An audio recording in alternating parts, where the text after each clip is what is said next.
इसे मुसीबत में मुब्तला कर दिया गया है, ये तकलीफ में आ चुका है, रौंदन में आ चुका है।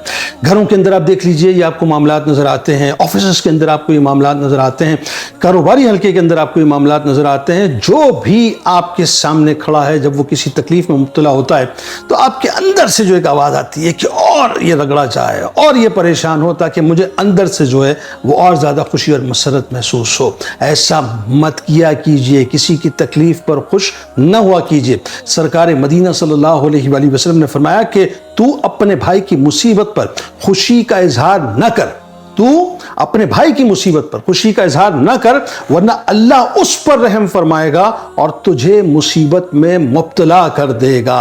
यानी अगर आप किसी की मुसीबत पर खुश होते हैं ना, तो फिर तैयार रखिएगा अपने आप को कि अल्लाह तबारक व तआला उसको तो खलासी अता कर देगा, आप उस मुसीबत के अंदर फंस जाएंगे और फिर ऐसे फंसेंगे साहब कि कोई निकालने वाला नहीं होगा।